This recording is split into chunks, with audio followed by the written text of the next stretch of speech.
Swastiastu, Om Awignam Astu Tat Astu, Om Anubadrah Kertawiyantu Wiswata. Umat sedharma yang saya hormati dan saya muliakan dimanapun saudara berada, atas Asung Kertenugaha Ide Sang Yang Diwasa, Tuhan Yang Maha Kuasa, hari ini kita bertemu kembali dalam acara Cahaya Rohani TV Batik Kota Pekalongan yang kita cintai dan kita banggakan ini. Puja dan puji syukur kita panjatkan pada Tuhan Yang Maha Kuasa, Ide Sang Yang Widiwasa, karena rahmat dan karunia-Nya hari ini kita bisa bertemu kembali dalam acara yang sangat baik ini. Hari ini kita akan mengambil tema guru. Kalau kita sudah berbicara masalah guru, asosiasi kita pasti kembali ke masa-masa kita kecil. Mengapa? Karena sesuai dengan yang ada dalam ajaran kita atau ajaran para leluhur kita, guru itu adalah insan yang wajib ditiru lan digugu. Beliau adalah sebagai contoh, beliau adalah sebagai pemberi semangat, motivasi kita kepada seluruh anak asuhnya, anak-anaknya, atau siapapun juga yang pada saat itu menghadap kepada beliau sebagai seorang guru. Guru di sini adalah sangat berperan, sangat penting bagi kehidupan kita sehari-hari. Karena apa? Karena di dunia ini tanpa adanya guru, tentu saja kita tidak akan bisa berbuat apa-apa. Mengapa demikian? Karena guru adalah memberi inspirasi kepada kita semua. Bagaimana kita mengetahui yang tidak tahu. Bagaimana kita mengerti, jadi lebih mengerti. Atau tidak mengerti, menjadi lebih mengerti. Itulah peran guru yang luar biasa. Sehingga di Indonesia ini, guru itu disebut dengan pahlawan tanpa tanda jasa. Beliau ada dicontoh oleh masyarakat kita.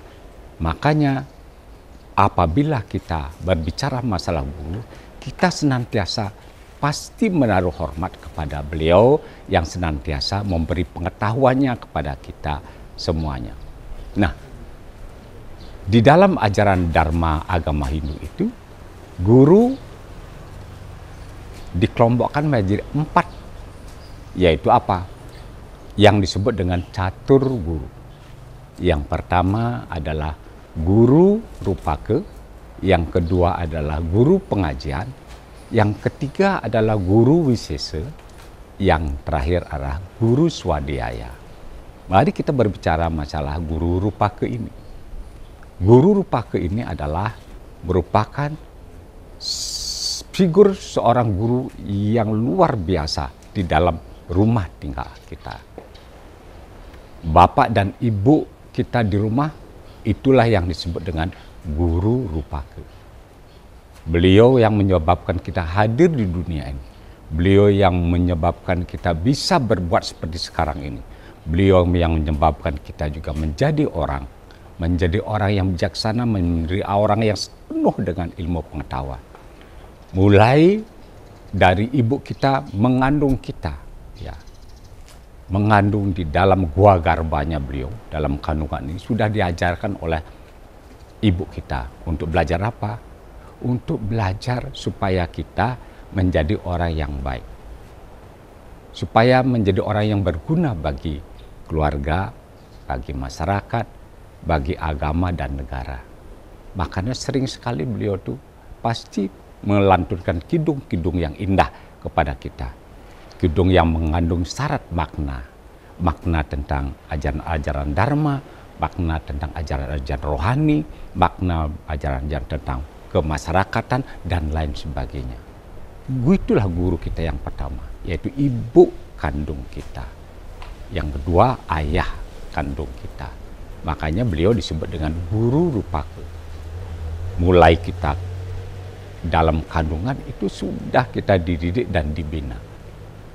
Diajarkanlah kita beberapa ajaran-ajaran suci, mantra-mantra Weda yang memberikan kita ke depan adalah supaya langkah-langkah kita menjadikan manusia yang memang yang bermanfaat. Jangankan orang tua yang benar, yang baik, orang yang melakukan perbuatan tidak baik, atau mohon maaf orang yang jahat sekalipun, dia tidak menginginkan anaknya menjadi orang yang tidak baik. Pasti menginginkan anaknya menjadi orang yang baik, tidak meniru orang tuanya yang berperilaku yang kurang baik. Makanya dengan demikian, ketika masih 3 bulan dibuatkan acara selamatan syukuran, ketika bayi itu mulai terbentuk. Itu. Kemudian ketika 7 bulanan dibuatkan acara syukuran, itu membentuk bayinya sudah berbentuk sempurna. Diupacarilah dia. Apa sebabnya? Itu mengajarkan kita supaya menjadi orang bersyukur, senantiasa bersyukur atas karunia ide Sang Yang Diwasa, Tuhan Yang Maha Kuasa. Tanpa beliau, tanpa anugerah beliau, maka kita tidak seperti sekarang ini. Itu yang diajarkan oleh ajaran Dharma agama kita. Sungguh luar biasa. Nah, ketika lahir juga, anak-anak itu akan dirawat, disusui dengan baik oleh ibunya. Diberikan air susu, dirawat ketika beliau sedang mengandung pun beliau itu menahan semuanya. Derita dan lain sebagainya. Ketika melahirkan ya ibaratnya dia bergantung pada rambut, satu rambut itu. Karena antara hidup dan mati. Maka berdosalah seorang anak. Maka dia sangat-sangat berdosa manakala dia tidak berbakti pada orang tuanya. Itu adalah guru yang luar biasa. Nah, ketika mulai dia besar, merangkak dan sebagainya, tetap dia diajarkan hal-hal yang bersifat kesusilaan, etika, budi pekerti. Supaya apa? Bagaimana kita mengarungi samudra kehidupan ini dengan baik dan benar. Tidak harus sedikit-sedikit putus asa, sedikit-sedikit oh ini, sedikit-sedikit itu. Sehingga terjadi hal-hal yang tidak diinginkan oleh orang tuanya sebagai guru rupake itu. Nah, untuk demikian, maka guru rupake di sini senantiasa memberi ajaran Dharma dan agama kita. Mari kita lanjutkan setelah yang satu ini.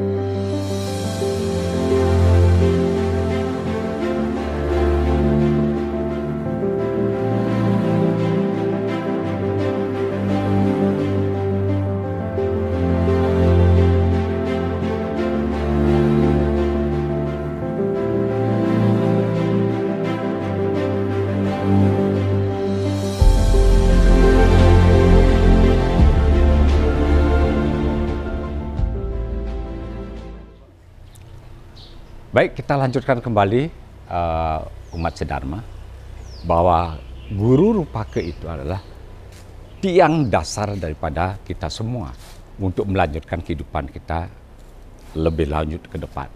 Karena apa? Disinilah letak fondasi yang luar biasa kita supaya kita bisa hidup nantinya ke depan, hidup mandiri, hidup yang bisa menjadikan diri kita sendiri supaya kita tidak tergantung dari orang lain.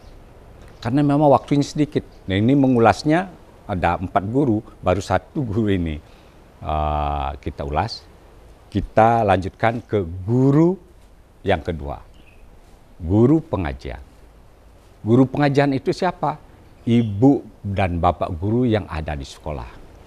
Ibu dan bapak guru di sekolah itu kita kembali membayangkan hal-hal yang luar biasa ketika masih kita kecil. Ketika saya masih kecil, ketika Pak Guru bawa sepeda masuk ke sekolah, kita datang menjemput beliaunya, membawakan tasnya, mencium tangannya beliau, mengucapkan salam panganjali dan sebagainya. Itulah yang telah diajarkan oleh guru kita, dari orang tua maupun dari Bapak Guru pengajian itu. Menghargai beliau. Nah, era teknologi yang sekarang ini luar biasa.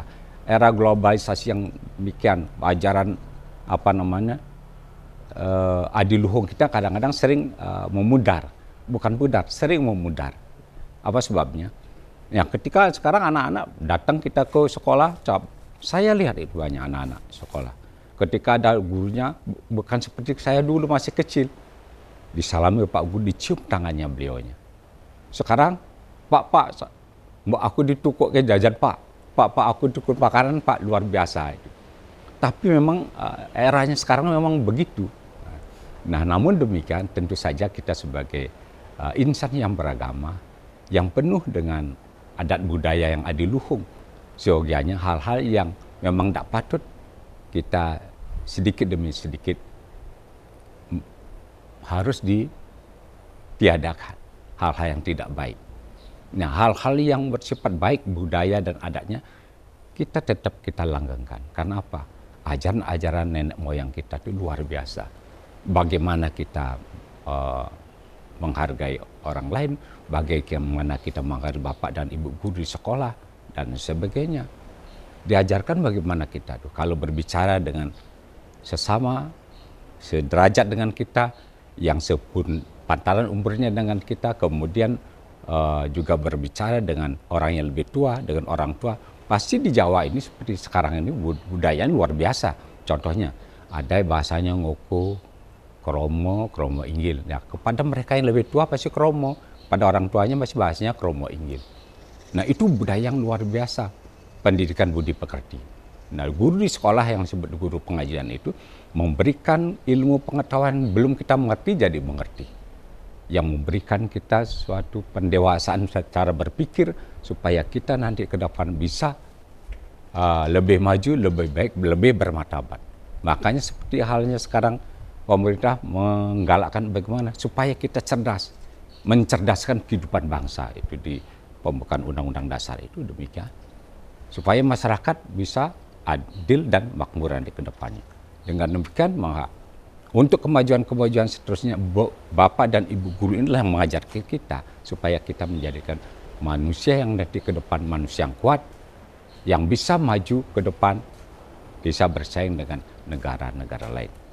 Nah, dengan adanya demikian, maka Bapak dan Ibu guru itu supaya bagaimana? Supaya kita semua ini bisa menjadi orang yang lebih baik daripada yang sekarang. Makanya harus timbul adanya apa? Wiweke Jenanu. Karena ilmu pengetahuan itu, Wiweke Jenanu itu adalah memberikan suatu kebijakan kepada kita, kebijaksanaan, kecerdasan, ya, kemudian menambah keilmuan. Dengan itulah kita bisa bersaing dengan masyarakat yang lain, dengan negara yang lain. Nah, di sini juga diperlukan apa? Diperlukan hal-hal yang bersifat fundamental, yaitu ajaran agama. Ajaran agama itu memberikan tuntunan kita bagaimana menghadapi era globalisasi ini dengan baik dan bijak, sehingga kita tidak terpengaruh hal-hal yang bersifat kurang baik. Kemudian, guru pengajian ini juga memberikan suatu tatanan kehidupan bagi kita, keilmuan bagi kita. Bagaimana kita caranya mengolah alam beserta segala isinya. Bagaimana kita berbuat yang terbaik bagi masyarakat, bagi bangsa dan negara ini. Itu yang guru pengajian. Kita percepat lagi. Yang ketiga, guru wisesa. Nah, guru wisesa ini apa? Pemerintah. Saudara-saudaraku, pemerintah guru wisesa. Dunia ini, suatu negara tanpa pemerintahan akan hancur. Ya. Demikian juga pemerintahan tanpa juga ada rakyatnya juga akan ambruk. Oleh sebab itu salah satu dan satu dengan yang lainnya akan saling mengkait di sana. Supaya apa? Supaya bisa menjaga kesejahteraan dan kemakmuran bagi bangsa dan negara. Guru wisesa itu kita wajib menghargai beliau sebagai apa? Sebagai pemerintah. Jangan sampai kita sedikit-sedikit menyalahkan pemerintah. Sedikit-sedikit kita menyalahkan aparat dan sebagainya. Kita di sini harus saling introspeksi diri supaya ke depan tidak terjadi hal-hal yang tidak kita inginkan. Karena apa? Karena pemerintah itu juga pada dasarnya ingin memberikan kesejahteraan, kebahagiaan, dan kemakmuran bagi negara dan bangsa ini. Memang ada beberapa hal yang kurang pas, tetapi tentu saja kita memberikan masukan-masukan yang baik, jangan sampai melakukan pengerusakan atau hal-hal yang menyebabkan tidak aman bagi bangsa dan negara ini. Baik, kita lanjutkan setelah yang satu ini.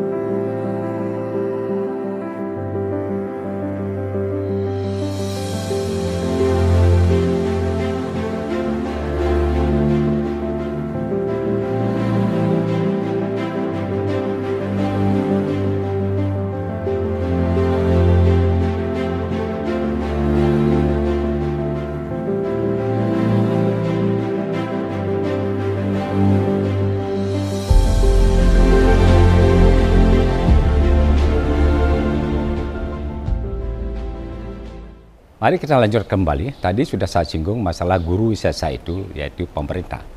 Pemerintah di sini ada beberapa aparat oknumnya. Ya, oknum ini yang ada yang berbuat yang tidak baik, menyalahgunakan wewenang, ada yang korupsi dan sebagainya. Itu belum bisa kita kritisi. Ada yang melaksanakan demo dan sebagainya, itu hak rakyat untuk bersuara. Tetapi tentu saja di sini kita tidak boleh melakukan hal-hal yang terlarang, contohnya melakukan pengerusakan, pembakaran dan sebagainya. Itu yang disebut dengan Agnide. Ya, Agnide itu apa? Membakar semua. Bayangkan gedung-gedung yang sudah kita bangun miliaran, itu kita bakar. Itu kita rusak. Nanti pemerintah mau mensejahterakan masyarakat lagi, membangun gedung lagi. Nanti akhirnya yang rugi semua masyarakat kembali. Nah, bagi pemerintah atau aparat yang melaksanakan hal itu, itulah yang kita tindak lanjuti nanti, supaya dia menerima sanksi-sanksi dari pemerintah maupun dari rakyat. Itu guru wisesa. Itu yang patut kita saling harga menghargai. Nah, makanya rakyat di sini harus senantiasa mengkritisi pemerintah itu supaya apa? Supaya dia berjalan di atas kebenaran, supaya dia tidak berbuat yang macam-macam, berbuat yang ya katakanlah dia melanggar hukum. Ada yang korupsi, ada yang melakukan pemerasan dan sebagainya. Sudah banyak yang sudah diajukan ke muka pengadilan atau dihukum mereka-mereka itu. Tentu saja di sini bagaimana kita sebagai masyarakat supaya pemerintah itu baik nantinya, sebagai guru wisesa itu baik, tentu saja senantiasa memberikan saran, pendapat, dan masukan-masukan kepada beliau-beliau itu supaya terjadi hal-hal yang baik, hubungan yang harmonis antara masyarakat dan pemerintah. Nah, itu gunanya guru wisesa itu, supaya kita ketahui bersama. Agar apalah? Agar nanti tercapai apa yang menjadi tujuan masyarakat maupun tujuan negara ini, yaitu masyarakat aman, adil, dan makmur, sejahtera, berbahagia seluruhnya. Kemudian yang keempat, yang namanya guru swadhyaya. Guru swadhyaya itu apa? Guru swadhyaya itu adalah ide Sang Yang Widi Wasa, Tuhan yang Maha Kuasa. Beliau adalah guru yang paling utama, maha guru. Semua yang ada di dunia ini tidak ada menyaingi beliau. Beliau adalah yang maha agung. Beliau adalah acintya, tidak terpikirkan. Beliau menempati setiap ruang dan waktu. Beliau menempati setiap tubuh makhluk. Tetapi beliau itu ada esa adanya.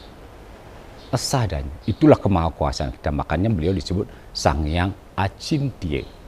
Kita wajib berbakti, wajib melaksanakan suatu kebaikan kepada apa?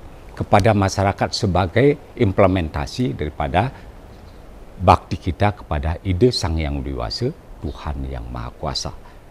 Tuhan yang Maha Esa ini adalah beliaulah yang memberikan kehidupan, beliaulah memberikan suatu kesejahteraan kepada umat manusia, manakala manusia itu cerdas dalam mengolah alam dan serta sekitarnya itu kita bisa kita olah. Karena apa? Karena beliau. Kemudian ada yang bertanya, apakah dengan adanya kita senantiasa melaksanakan persembahyangan ini, kita ini sudah baik dalam kehidupan dunia ini? Baik, tetapi belum sempurna. Manakala kita tidak mau saling menghormati, saling menghargai, saling menyayangi terhadap sesama. Makanya di dalam Pancamaweda dikatakan bahwa mereka yang berbakti kepadaku tanpa adanya rasa permusuhan kepada sesama insani, mereka layak berdampingan dengan aku. Jadi di sini apa? Setiap insan yang ada di dunia ini digariskan dalam ajaran Dharma agama Hindu itu agar senantiasa menyayangi seluruh umatnya. Apakah itu kelompoknya, apakah itu rasnya, apakah itu agamanya, semua itu harus kita kasihi. Ya. Kalau kita tidak mengasihi, berarti sudah melenceng dari ajaran Dharma agama kita. Kita mengenal Tatwamasi, kita mengenal Himsa Karma. Tatwamasi itu adalah aku adalah kamu, kamu adalah aku. Manakala engkau tidak merasakan rasa yang orang lain, maka kitalah yang memberikan pelajaran kepada mereka supaya mereka juga merasakan bagaimana perasaan-perasaan orang lain yang mereka tidak kita hargai. Kita tidak boleh, kita harus saling harga menghargai, saling sayang menyayangi. Nah, itu yang disebut dengan Tatwamasi. Kemudian kita juga disebut dengan apa tadi? Supaya kita senantiasa melaksanakan rasa cinta kasih kepada sesama. Ya. Cinta kasih kepada sesama itu bagaimana? Tentu saja kita memberi rasa damai, aman, dan sejahtera kepada mereka. Nah, umat sedharma. Jadi guru itu adalah di dalam ajaran Dharma agama itu ada 4 guru yang sudah kita sampaikan.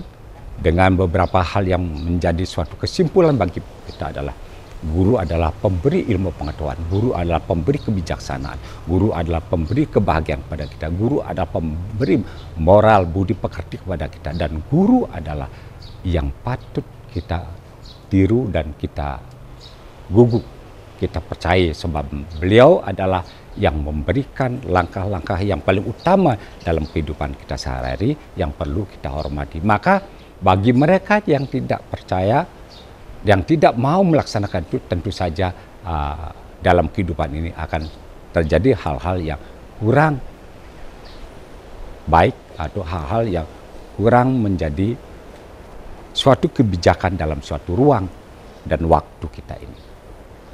Baik umat sedharma, karena waktunya memang sangat sedikit, kita tidak lepas dari situasi ini. Maka mari kita sama-sama berdoa kepada Yang Maha Kuasa agar kita senantiasa diberikan kesejahteraan, kebahagiaan, dan kedamaian. Baik, kita sama-sama berdoa. Om Trayambakam Yajamahe Sugandim Pustiwardanam Urwarukam Iwabandanat Beritior Muksyamamta. Mari kita sama-sama berdoa.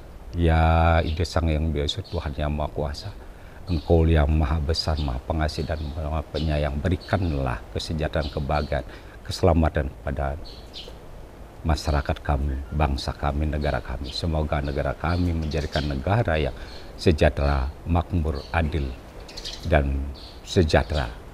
Demikian yang perlu kami aturkan. Mudah-mudahan ini bisa memberikan suatu kebahagiaan bagi kita semua. Mari kita aturkan Paramasanti. Om Santi, Santi, Santi. Om.